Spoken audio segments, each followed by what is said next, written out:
বন্ধুরা, আজ হলো দুপুরের লাঞ্চ হলো এটা হবে। কারণ আজকে কিছু রান্না করতে ইচ্ছে করছে না, তো যাই হোক তার জন্য কোনো রকম করব। বেগুন ভাজবো, অমলেট করা হয়ে গেছে, আর একটা বসিয়েছি।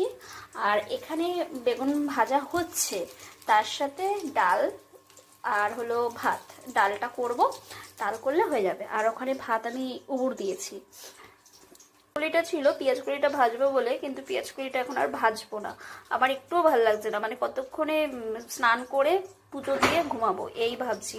এবার দেখা যাক কতক্ষণে কাজ হয়।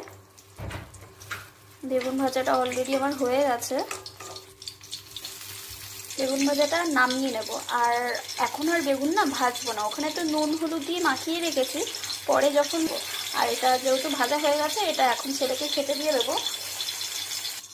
তো এখানে ডিম অমলেটটাও হয়ে গেছে, এবার তো এটা তুলে নিতে হবে। তো যাই হোক, চলো ডান, আমার দুপুরের রান্না কমপ্লিট। এখানে আমার আর ছেলের, কারণ দুপুরবেলা আমরা দুজন খাবো, তো তার জন্য দুজনের জন্যই করেছি। এখানে 3টে বেগুন ভেজেছি আর 2টো অমলেট করেছি। আর এখন একটু ডাল সিদ্ধ বসাবো, তাহলে হয়ে যাবে। চলো টাটা।